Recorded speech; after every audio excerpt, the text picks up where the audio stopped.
గృహబలం అంశానికి స్వాగతం.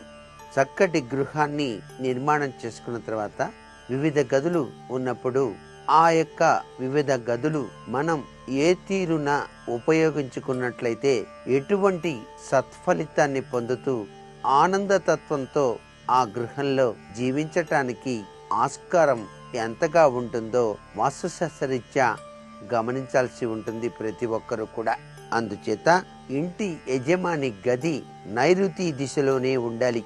యజమాని గది నైరుతిలో ఉండటం సర్వశ్రేయోదాయకమైన ప్రభావాన్ని ప్రసాదిస్తుంది.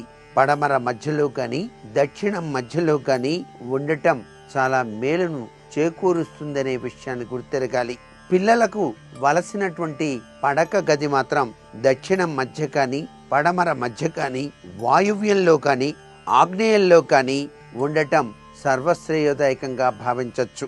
మీరు పూజ చేసుకునేటువంటి గది మాత్రం తూర్పు మధ్య కానీ పడమర మధ్య కానీ ఏర్పాటు చేసుకోవాలి. పూజ తూర్పు తిరిగి కానీ లేదా పడమర తిరిగి కానీ మాత్రమే చేయాలి. ఈశాన్యంలో పూజ గది అనేటువంటిది వేసినప్పుడు పూర్తి ఈశాన్యం వైపు కాకుండా పక్కకు జరిపి పూజ గది నిర్మాణం చేసుకోవచ్చు.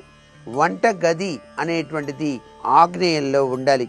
వంట చేసేవారు తూర్పు తిరిగి ఆ గదిలోని ఆగ్నేయ మూల వంట చేయటం చాలా శ్రేయోదాయకం. వంట చేసేటప్పుడు తూర్పు తిరిగి తప్పనిసరిగా వంట చేసుకోవాలి సుమా. ఇక టాయిలెట్స్ విషయానికి వచ్చినట్లయితే అవన్నీ కూడాను వాయవ్యంలో గాని ఆగ్నేయంలో గాని దక్షిణం మధ్య గాని పడమర మధ్య గాని ఏర్పాటు చేసుకోవటం ఉత్తమం. ఈ యొక్క టాయిలెట్స్ ఇంటికి తగలకుండా మరియు ప్రహరీకి తగలకుండా నిర్మాణం చేసుకోవటం ఉత్తమోత్తమైన ప్రభావాన్ని ఇస్తుంది. ఉత్తర తూర్పు ప్రహరీ గోడలకు ఈ యొక్క టాయిలెట్స్ గోడలు అసలు తగలరాదు. పడమర దక్షిణపు గోడలకు తగిలిన కొంత పర్వాలేదు సుమా.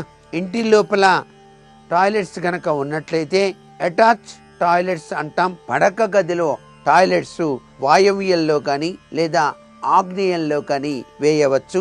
ఇంటికి పడమర మధ్య లేదా దక్షిణ మధ్య కూడా వీటిని వేసుకోవచ్చు అని గుర్తెరగాలి. నైరుతిలో ఈశాన్యంలో టాయిలెట్స్ మాత్రం వేయకండి.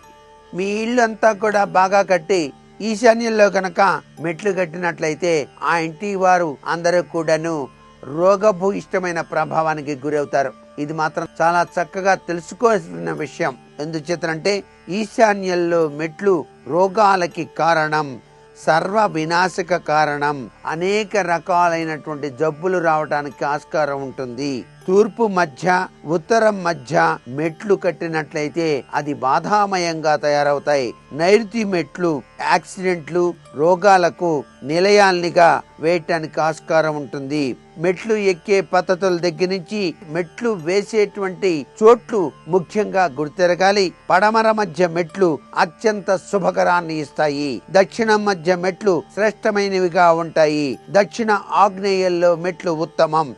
తూర్పు ఆగ్నేయం మెట్లు వేసుకోవచ్చు. తూర్పు వాయువ్యంలో మెట్లు కూడా మంచివే అనేటువంటి విషయాన్ని గుర్తెరగాలి. మెట్లు వేసిన తర్వాత ఇల్లు చతురస్రంగా కానీ దీర్ఘ చతురస్రంగా కానీ ఉండాలి. ఉత్తర వాయువ్యంలో మెట్లు వేస్తే దానికి సమాంతరంగా ఉత్తర ఈశాన్యంలో పోర్టికో వేసి ఆ పోర్టికో కింద ఈశాన్యంలో పిల్లర్లు ఉండాలి. తూర్పు ఆగ్నేయంలో మెట్లు వేస్తే తూర్పు ఈశాన్యంలో పోర్టికో వేసి దాని కింద ఈశాన్యంలో పిల్లర్లు ఉండేటట్టుగా చేసుకోవాలి. ఒక గృహాన్ని కట్టేటువంటి విధి విధానంలో అనేక అంశాల యొక్క తత్వాన్ని అవగాహన చేసుకుని గృహ నిర్మాణాలు కట్టడం సర్వశ్రేయోదాయకమైన విశేషంగా భావించాల్సి ఉంటుంది సుమా.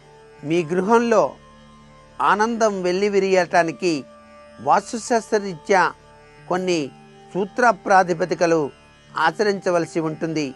ఆ సూత్ర ప్రాతిపదికల్లో చాలా చిన్ని విషయాల్ని ఆచరణలో కనుక పెట్టినట్లయితే మీకు సర్వశుభాలు చేకూరుతాయని చెప్పడంలో ఏమాత్రం సందేహం లేదు. సింహద్వారం తలుపు మీద లంగరు బొమ్మ వేయించి చూడండి. అదృష్టం ఆ ఇంటి తలుపు తప్పక తట్టి తీరుతుంది సుమా. చలితో వణికే వాళ్ళకి మీరు దుప్పటి కప్పండి. మీ అమ్మాయి వివాహానికి ఏ ఆటంకాలు కూడా ఉండవు. అలాగే పావురాళ్ల కోసం గూడు చేయించి పెట్టండి. అవి గాని ఆ గూట్లో కాపురం పెట్టాయంటే అదృష్టం వెతుక్కుంటూ వస్తుంది అనేటువంటి విషయాన్ని మీరు గుర్తెరగాలి. చిరిగిన వస్త్రాలు దానంగా ఎవరికి ఇవ్వకండి, అది మంచిది కాదు. పాతవి అయినప్పటికీ చిరగని వాటిని మాత్రం దానంగా ఇవ్వండి. 9 రోజుల పాటు ఎటువంటి భేషజం ప్రదర్శించక మీకు తోచిన భగవత్ సాన్నిధ్యం పరిశుభ్రం చేసి చూడండి. అంటే ఏదైనా గుడికి వెళ్ళి ఆ గుడిని మీరు ఎటువంటి భేషజం లేకుండా పరిశుభ్రం చేసినట్లయితే మీ మనసులోని కోరిక భగవంతుడు తీర్చుతాడు. సింహద్వారం మీద స్వస్తిక్ చిహ్నం చిత్రింపజేయటం అంటే అదృష్టాన్ని ఆహ్వానించడమే అవుతుంది సుమా. కాకులకు ప్రతిరోజు కూడా క్రమం తప్పకుండా 41 రోజుల పాటు కనుక మీరు అన్నం ముద్ద వేసి చూడండి, మీ కష్టాలన్నీ కూడా దూరమైపోతాయి.